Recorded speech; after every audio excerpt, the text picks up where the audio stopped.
तो हेलो दोस्तों, कैसे हैं आप लोग। मैं आपको दोस्त फिर से वापस आ गया हूँ अपनी नेक्स्ट वीडियो के साथ। आप लोग पता है कैसे वीडियो देखनी है, आपको जस्ट हेडफोन अप लगाने और ध्यान से सुनना है, इस वीडियो को देखना है। आपका चैप्टर पूरा कंप्लीट हो जाएगा। आपको एक बार रिवाइज नहीं करना पड़ेगा। जितनी बार आप इस वीडियो देखेंगे उतनी बार आपका रिवाइज होता चला जाएगा।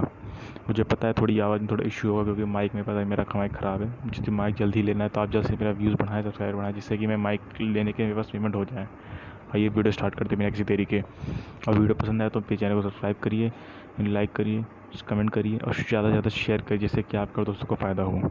और इस वीडियो पे मैं एंथ्रोपोलॉजी के साथ साथ और भी ऑप्शंस के बाद कवर अप करूँगा और जीएस का भी कवर अप करूँगा। तो आइए स्टार्ट करते हैं। तो आज हमारा चैप्टर है third chapter, origin and growth of Indian anthropology. Any discussion on the rise and growth of anthropology in India is not without considerable difference of opinion. Thankfully, the areas of dispute are mostly confined to the origin and not to the development and growth of discipline as such. Vidyarthi 1972 and 1980 has been advocating that the beginning of the anthropological investigation in India should be traced back to the year 1784, the year of establishment of Asiatic Society of Bengal by William Jones. The scope of society as defined by the founder was to study the nature and men. Since then, the British administrators and missionaries, travelers, and a few other anthropologically oriented individuals collected data on tribal and groups rural groups and wrote about their life and culture in the General Asiatic Society of Bengal. 74. Indian Antiquity 1872, and later in the Journal of Bihar and Odisha Research Society 1915, and Man in India 1921. Along with other historical geographical information, they also collected ethnographic data and published a series of district gazettes, handbooks on tribes and castes, and then a number of monographs, especially on the tribes of Assam, Ibid. Gopal Sharan and Sinha do not agree that the beginning of Indian anthropology should be traced back to 1774, when the Asiatic Society should be traced back to 1770 came into being. It is true that the Asiatic Society was responsible for the publication of materials concerned with antiquarian and anthropological interests. In our view, the origin of anthropology in India goes back to the days of British colonial administration. In the latter half of the 19th century, the British administrators gradually realized that a good acquaintance with the natives and their culture was a basic prerequisite for governing them properly without falling out foul of their customs and thus causing avoidable irritations. Therefore, the administrative needs of the British rulers forced them to use official machinery to gather information about the social institutions, economic conditions, and religious beliefs and practices of the native Indians, who could be grouped easily into the tribes and caste. IB 1978. Saran, that Ava Dubois Hindu Manners, Customs and Ceremonies was first published in 1816 in London, while J. Campbell published an account of ethnography of India in 1856. And R. Lalham's book of the same name appeared in 1859. But there were very only stray attempts, and they generally recognized anthropological works in India were written by the anthropologically oriented British administrators like Blunt, Crook, Dalton, Greason, Eviston, Mills, Nesfield, O'Malley, and Risley, Russell, Senan, Thurston, and the administrator turned academician. Houghton is the later half of the 19th century. Rulph published his account of tribes and caste of Bengal. 1891 became famous as head of census operations, and later on created on a place of himself in Indian anthropology with his most celebrated book, that is People of India. As already stated, that the anthropological studies in India were the offshoot of colonial rule. They were undertaken by British administrators to enable the rulers to take the stock of their position and to see how it was fared with the people committed to their changes. Risley and Gate in 1903, drawing our attention to an important landmark in the history of the rise of anthropology in India. Saran and the Sinha Ibid opines that in some cases anthropological studies were motivated by genuine curiosity about the variety of different people of India and their exotic customs. A few notable consequences of these studies are worth mentioning, and the early anthropological studies were not academic but utilitarian in their nature, and the contributors were all foreigners who were studying the culture of the natives. They were all based in India and do not have the direct contact with the academic anthropologists like Tyler, Fraser, and others who were conducting researches at Cambridge, Oxford, and London University. Thus, their work did not become a part of the British anthropology, which would have been the case they had been inspired by the British academic anthropologist or the Colonial Office in London. Thus, early affiliated in the of anthropology, the government agencies continued even after independence, mostly under the banner of applied anthropology. Among the earliest Indian anthropologists, the name of S.C. Roy stands as the colossus. The Roy published his first exhaustive monograph on the Munda tribe 1912, Orana 1915, Birhor 1825, Khadia 1937, and many other pioneering works, was subsequently called the father of Indian ethnology.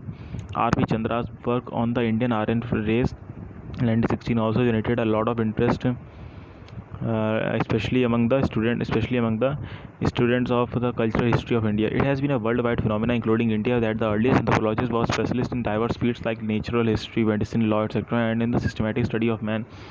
They were merely clarified amateurs. Before moving to the discussions on the establishment of academic anthropology in India, it will be very significant to describe the image of the earlier anthropologist as cultivated in the mind of intellectual class of those times, because for those readers not coming from anthropology background, it may help create some perhaps for savings. And in a highly absorbing description, Sir 1983 says that both the common man and the intellectual of the 19th century considered the contemporary anthropologists as eccentrics, and this was primarily due to the anthropologist's interest in bizarre and inconsequential things.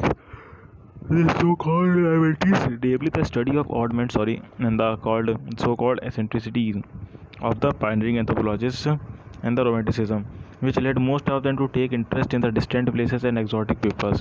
They have proved to be the most of the advantages to anthropology, and the 19th century anthropologists study the oddities of the pure interest in them, and not to deform the world or to living. Consequently, a sense of detachment with a tradition of a relative objectivity have become the distinctive attribute of anthropology.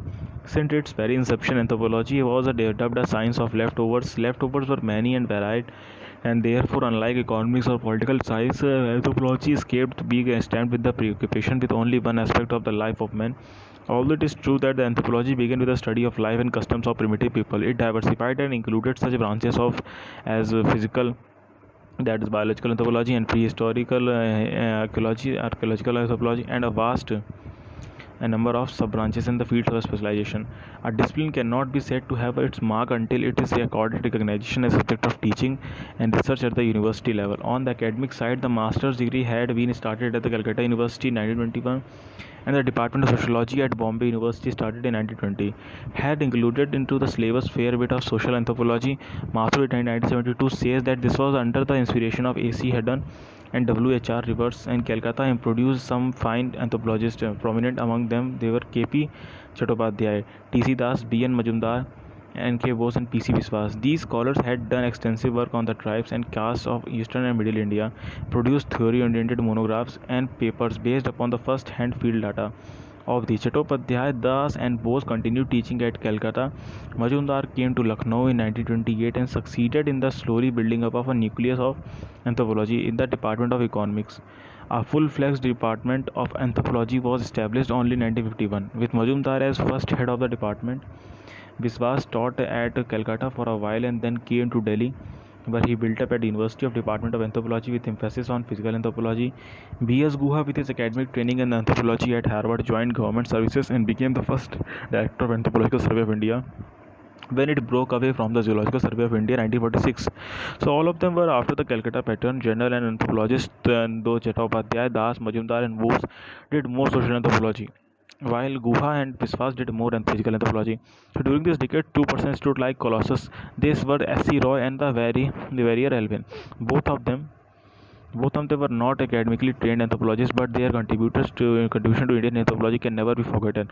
Roy was a lawyer by training who, during his stay at Ranchi, developed fascination for the tribal people. Elvin came from England and started a missionary, but his love for Indian tribal people eclipsed all over the consideration. He chose to stay in India even after independence, and enjoying full rapport with the Jawaharlal Nehru, and became the main planner and policymaker vis-a-vis tribal people of India.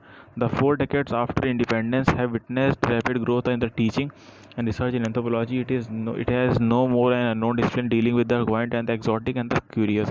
It is now recognized science of a man whose growing utility as applied anthropology has been acknowledged. More than 3 dozen universities in the country are imparting teaching in anthropology at various levels. The syllabi are less descriptive, and the more analytic theoretical research in anthropology is now problem oriented and covers human variety society in various phases of the growth and development.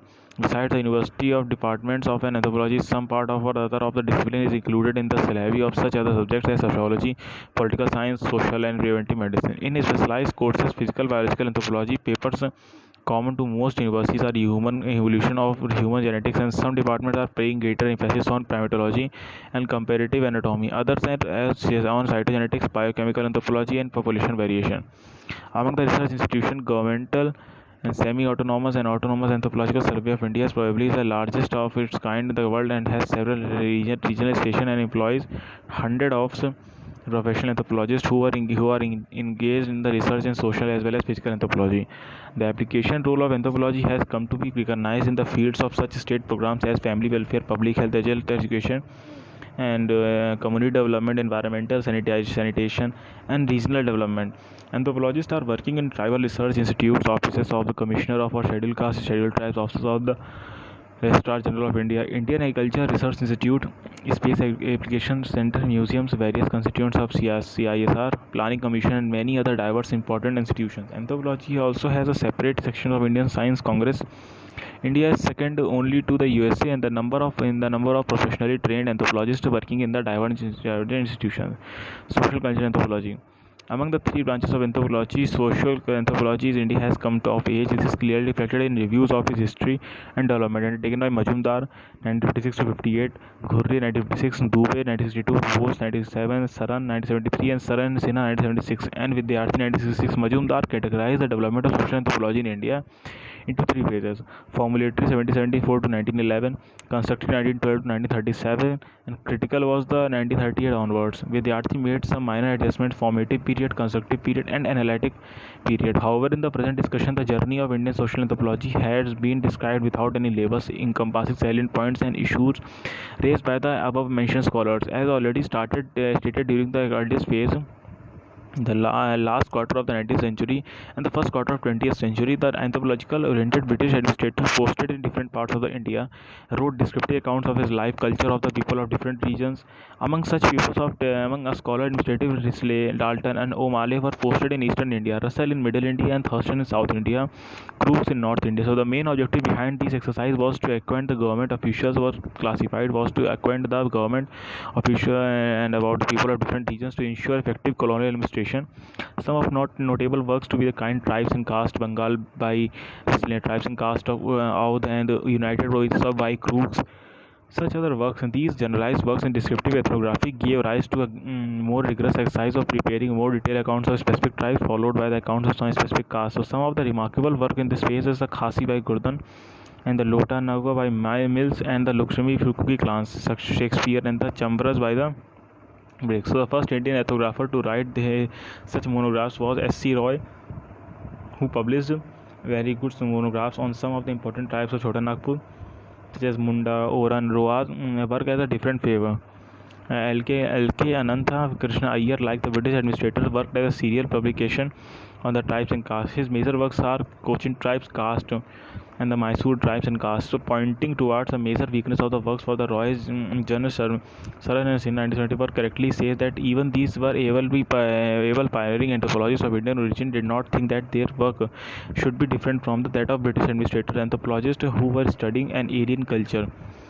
Roy was not a foreigner, but he quickly adopted the prevailing fashion of the day of the studying tribals who were called animists by Tyler. Both Iyer and Roy thought that a study of tribal people, though through first-hand field work, was central to anthropology. Other anthropologists of Indian origin followed the lead of these pioneers by choosing to work among the tribal people. Thus, for a fairly long time until the end of 1940s, Indian anthropology was primarily a study of tribal people of India whose were considered to be separate from the rest of Indian population, and thus could be studied with the same kind of detachment with the Western anthropologists had adopted in studying cultures of simple people usually outside their own national boundaries. In those days, anthropology's exclusive concern was with the exotic and pre-literate subjects. It would be fairly appropriate to comment that the first full-fledged exposure to the academic world of universities changed the face and social anthropology. As stated earlier, added that when it was introduced and in the University of Calcutta in Department of Anthropology, Bombay in the Department of Sociology, it was exposed for the first time to the glare of academics. It's not only attracted of trained scholars but also opened avenues for training young anthropologists, including social anthropologists. The horizon of social anthropology widened radically. For the first time, such areas of study of social institutions, family, kinship, political organizations, etc., were taken up to serious. Chattopadhyay, Das, Majumdar, and Tawati Karve, Hajiapan, and the others provided the long-needed impetus to the growth of academic social anthropology by conducting extensive fieldwork, lecturing, the publishing of the new emerging themes. Vidyarthi till 1980 has of the Indian Science Congress has a point that a big jump came in 1998 and when a joint session of Indian Science Congress Association and the British Association reviewed the progress of anthropology in India, and the eminent anthropologists have from abroad collaborated with Indian anthropologists and discussed plans for future anthropological researches in India. For the first time, some theoretical leads were provided to the social anthropological researchers and Majumdar's The Changing Ho Srinivas Marriage and Family in the Mysore and the both Hindu methods of tribal absorption may be described a turning point in the growth of social anthropology in India. At this juncture entered Alvin and the poet, visionary, romanticist and expert on tribal affairs with his problem-oriented works on the tribes of the Madhya Pradesh and the Odisha. Alvin's The Baig and the Agaria 1943 and the Muria and the Gotul are the classics on the problem-oriented ethnography. Hamford's The Changes as Jungle Folk of Deccan Acculturation and the other publications in Southern tribes provided models for future scholars for problem-oriented studies. After World War II and India gaining the independence of scenario underwent a qualitative change. Previously, ethnography was the domain administrators, but now foreign as well as Indian anthropologists were academicians. Moreover, after a long time, attention of social anthropologists were directed towards the institution of caste. In due course of interest shifted from the study of the tribe to that of the caste. The transition was natural and smooth for both the foreign as well as Indian academic anthropologists who succeeded such pioneers as Iyer and Rao. In the post-independence phase, described by Vidyarthi as an analytical period, contact with the American social culture, anthropological studies and increased rapidly, and many American anthropologists such as Maurice Opler and Oscar Lewis and David Mandelbaum, along with their students, came to India, did fieldwork, tested many of their hypotheses in the village social structure, and thus created an atmosphere in which village and caste studies, along with studies of the dimensions of Indian civilization, were taken up. The whole society now scenario, including that of social anthropology, was in informant. Now independent India posed a challenge to the genius of the Indian social scientists. They were supposed to join in the planning of the economic development and social reconstruction of the country. Indian anthropologists had another challenging task to perform. They were to shed their colonial legacy. They were tried hard to clear the covers of the misgiving of vice-based role of the anthropological in the colonialism, but they were destined to pass through an agonizing period of humiliation and the ruthless criticism. Headed by the Thakur Bapa, close associate of Gandhiji and a fighter from the cause of suppressed tribes, an influential group of leaders and a malignant of Indian anthropology and the anthropologists has tried to ensure their total isolation from the affairs of tribal India by accusing the anthropologists of nurturing the West's interest by the perpetuation of the backwardness and isolation of the tribal people. It took about a decade combating this propaganda, and not only social anthropologists were involved. It's a respectable extent in the planning process of the backward segments of Indian population. Before going to further, it would be in the fitness of things to make a few comments on the contribution of one of the all the time of greats of Indian anthropology. He is a legendary D.N. Majumdar. Precisely, it is during this period that the Majumdar's contribution seems most important. He was a student of Malinowski at Cambridge. He was the first Indian anthropologist to use his holistic functional approach in his trend. So, setting study of the Ho tribe, the establishment of a separate department of anthropology at Lucknow University at 1950, the result of Majumdar's altering efforts and providing a great and timely impetus to development of anthropology. For more than a decade till the sudden death in 1960, Lucknow occupied a very important place in Indian anthropology. In fact, many persons started using the term Lucknow School of Anthropology as a mark of acknowledgement his great contribution. Dozens of anthropologists were trained by him and occupying prestigious positions in India and abroad. Lucknow was a highly respected center of anthropology during this period. The establishment of ethnographic and folk culture society and the initiation of research in general and the Eastern anthropologists and its origin put Indian anthropology on the international scene. His contribution in developing a new identity of Indian social anthropology is without any doubt one of his illustration. His student Gopal Saran, currently occupying chair at Lucknow University, had made an important contribution in the field of anthropological methodology, a relatively neglected area in anthropology to which no other Indian social anthropologist had made any significant contribution. His that methodology of anthropological comparison is an important landmark internationally known for his interest of theoretical, conceptual, and methodological issues in anthropology. Saran has been contributing significantly in the area of general theory and the methodology. As already stated that after studying tribes, the almost exclusively social anthropologists moved to the study of communities, caste, and other more complex segments of Indian population without losing their identity as anthropologists. The role of caste in politics has also attracted the attention of social anthropologists, and much of the empirical research on the caste deals with the relationship between the caste status, power, satisfaction, and economic dimension of these sectors. And thus some headway was also been made in political anthropology. It is after taking up the folk and the peasant Redfield communities, obviously inspired by the researcher of Redfield, Milton Stinker, Mickey Marriott of Chicago School of Anthropology, and the social anthropologists started a study of traditional and modern societies to understand interaction between the great and related radiations of dimension between civilization, and several useful studies of also organizing and industrialization. During this phase, we started converting these terms in industrialization anthropology. The impact of deindustrialization and the tribal population of India has also been studied in some detail. But the pioneers in urban anthropology were Bose, who studied Calcutta in 1858, Majumdar studied Kanpur, and 1961 Gaya and Ranchi was studied in Vidwai Vidyarthi 1961-1969. Social anthropology is also entered in the field of management in its zeal to study organizations, states of the social framework of Indian Factory 1968, and G. Chattopadhyay and Sinha's work in the social cultural relevance of new education technology. The study of authority and dependency in Indian culture 1975 are some of its examples of its trend. Some of the field of the space researchers are also able to, without the contribution of social anthropology. B.C. Agrawal and his associates have been associated with the Space and Application Center, Ahmedabad, since the days of satellite instructional television programs since it launched in 1975. Hence, another field of study is space anthropology. The movement of glory should not hide the weaknesses, and self-assessment, self-criticism must form part of any frank and honest appraisal. And the practitioners of Indian social anthropology have demonstrated the utility of detailed and in-depth and long-term phase to field work. Participant observation has been a hallmark of anthropology, and this is responsible for the anthropology and its for discipline of anthropological of contributions. We have done it on own culture. One of our greatest drawbacks is the lack of culture studies by Indian anthropologists. It is high time that we did develop expertise in this field, because research among the cultures has been a part of anthropology. Such research will broaden the vision of the Indian anthropologist and will help them to understand their own cultures better. Saran and Sinha I however, what was until how has been our weaknesses will prove to a source of strength in the future. There is hardly any country of the world where anthropological self-study has been conducted by the native-born anthropologist.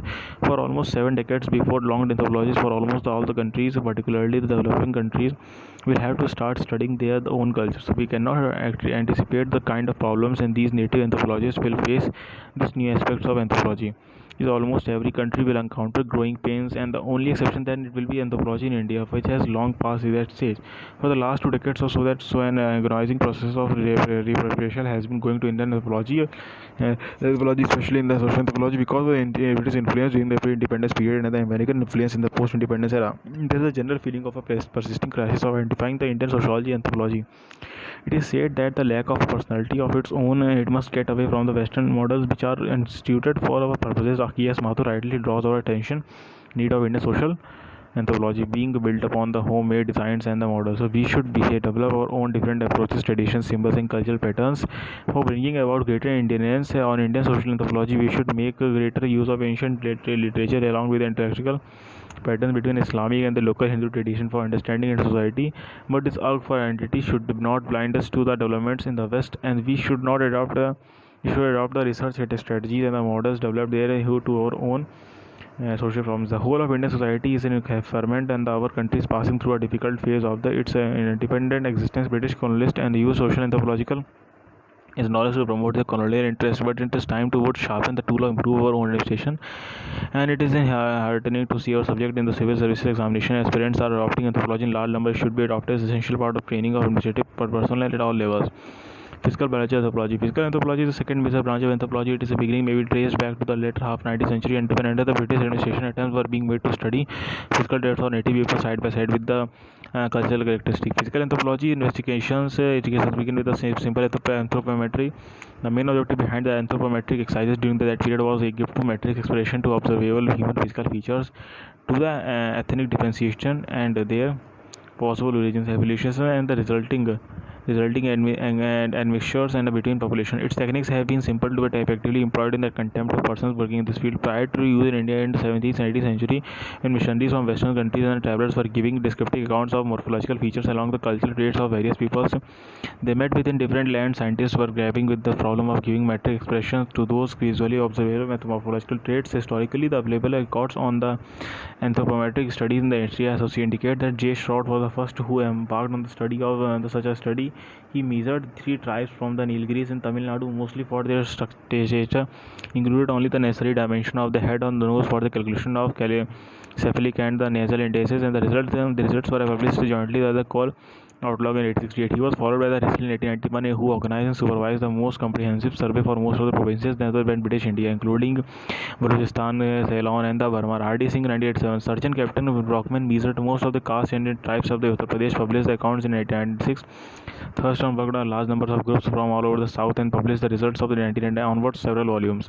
Around 1930s, some advances were made in the field of human genetics in journal Human Serology and the particular. Thus, physical anthropology was enriched in considerably. This period was that immediately followed witnessed physical anthropology engaged in the racial surveys, which included, beside anthropometric measurements, anthroposcopic observations, ABO blood group surveys, and the finger and palm print studies, and dermatological notable among these are Risley's anthropometric surveys of India, on the basis of which gave a racial classification of India.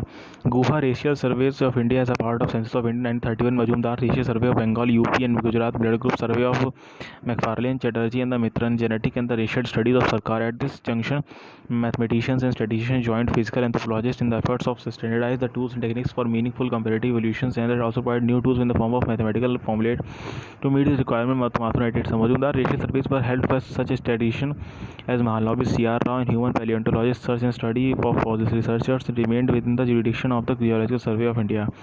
With the establishment of the Anthropological Survey of India and university departments engaged in the physical anthropological research, the skeletal remains of prehistoric and historic period got contemporary patterns. Large series of skeletal remains are available from the Mohenjo-daro, Taxila, and the Rupkund series Himalayas collected reported by Majumdar and his associates Anthropological Survey of India. A few other forms and other collection of mid-1950s. So far, more than 20 sites have yielded human remains for interpretation of ethnic elements from Mesolithic and megalithic period of India. Chopra took up the pursuit from the early man in Shivaliks and has been rewarded some important finds. Physical anthropology in India has made rapid advances. After 1960, it has moved to more specialized problem-oriented areas with the knowledge of the genetics of blood groups and genetical studies of various population. With the focus of blood groups received tremendous impetus. Serological studies through primarily designed to understand population variation, distinction between the individual groups, their origin and admixtures, have now focused and attention on the process of genetic adaptation response to varying environmental stresses. Human haptoglobins and hemoglobins, particularly the sickle, have been tested on a group of 200 groups. Association of blood groups for different diseases like eosinophilia, asthma, ehrlichiasis, filariasis, and syphilia have also been reported by the physical anthropologist. Studies of the genetic variation in different Mendelian groups have also been conducted. Some genetical trait like PTC testing, color blindness, and the mid-Farraga hair, so hyperkiosis, and have been studies in the disease in relation to morphological traits, hair histology, human adaptability, immunization, and RH incompatibility. Growth studies also no more alien to Indian physical anthropology. Although demographic studies in physical anthropology began in 50s that received impetus only during the 60s. These studies aimed at obtaining information with regard to size and mating group, preferential mating patterns, marriage distances, inbreeding and outbreeding, other minor social aspects. Researcher programs in physical anthropology have got a big boost with the help of sponsorship and the financial support by such national research organization, Council of Scientific and Industrial Research, Indian Council of Medical Research, and Indian National Institute of Sciences. Among the university departments in physical anthropology has figured prominently Delhi, Chandigarh, Patiala, Calcutta, and this branch of anthropology is making rapid strides, but the process of line of demarcation in several areas with related branches of sciences is getting blurred. Now, prehistoric archaeology or archaeological anthropology. Indian prehistory or prehistoric archaeology may have been said to have begun in 1963 when the Robert Frank Brook, food geologist, discovered some stone tools of Paleolithic age. This discovery was made at Pallavaram near Madras. In the course of next 2 decades, he rewarded many prehistoric sites in the southern peninsula and Gujarat. Similarly, Colonel Meadow Taylor carried out a meticulous excavation. Some South Indian megaliths and their scientific approach and precision as excavation accounts were far ahead of the times. Around this time, there were emerged several scholars who began to probe into the remains of man's prehistoric past, and these amateur scholars were either geologists or civil servants. So teacher involved either geologists or examine the now well-known Neolithic around South India. So H.P. Mission discovered the Neolithic ground cults of Jabalpur and so on. However, among all these persons whose interest and was entirely different was not mere collector of antiquities. He reported his findings before Indian European forums and scholars, published them in academic journals, tried to reconstruct the life of the makers and user of these two antiquities. Although the Archaeological Survey of India had been established in 1961, but its efforts were restricted to the historical period. It was much later, precisely in the third decade of present century, that the survey entered the field of prehistory, more correctly protohistory. Thus it was left to the anthropologically oriented prehistorians to explore new fields and areas of study to understand man's prehistoric past. Now, the Yale-Cambridge expedition may be described as turning point in prehistoric studies. They carried very significant work in the Kashmir Valley, the Potwar Plateau, and the Narmada Valley in the Madras coast. This expedition proposed a scheme of fourfold glaciation in the Himalayas and brought out the evidence of a new Paleolithic culture zone in the Potwar Plateau. In the meantime, a Department of Anthropology was established in Calcutta University in 1922, and prehistory was a main component of anthropology in the teaching syllabus.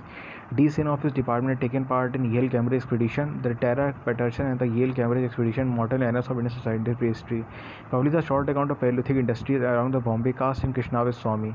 Given in immaculate chronological narration sequence of studies, B. N. Mishra and Malti Nagar depositors carried out Bose and Sen. In the early 40s, expedition organized by the Archaeological Survey of India under the leadership of H.D. Sankali at Deccan College Research Institute, and this expedition led to discovery of extensive remains of Archean culture in the Sabarmati Valley to the first regular exhibition of Mesolithic site of Langanj. As Nagar 98 correctly opines, the basic framework of the prehistoric culture sequence of India had already been stabilized by the 1940 as a result of the pioneering work of many individuals in the preceding 100 years. However, there was little organized institutional research in prehistory at this stage, and the Archaeological Survey of India, after its brilliant discoveries of Indus civilization in Sindh and Punjab in 20s and 30s, had relapsed into activity. There were hardly any other activity in the field of prehistory archaeology at the beginning 1940. In the prehistory independence period of the principal agency of prehistory, indeed all the archaeological work in the country was the Archaeological Survey of India. Outside is the only university, and Deccan College Research Institute has done smart work. There were two important work developments took place at this stage, and they were to the shape of the course of prehistory in India was the coming years and decades. The phase of the first of three was the appointment of H.D. Sankali and as the professor in the Department of the Archaeology and the newly created Deccan College. And the other significant event of this period was the appointment of the Ream and William Wheeler as the Director General of Archaeology of India 1944. Sankali undertook a spate of the excavation and transformed the Indian prehistoric scene with the discoveries. So further, PhD students working under his extended exploration of Paleolithic, Mesolithic remains into all parts of the country. Another of Sankalia's major contribution open to field of anthropology in India. Wheeler, as the Director General of Archaeological Survey of India, put the new life into the declining fortune of the survey, and he trained many of young anthropologists who later had significant contribution to Indian archaeology. Among the important contributions by survey of in India, the Rao's excavation of the Harappan sites of Lothal, Rangpur of Gujarat, the last excavation of Hastinapur, UP, discovery of painted grey and the cultures are V.K. Thapar's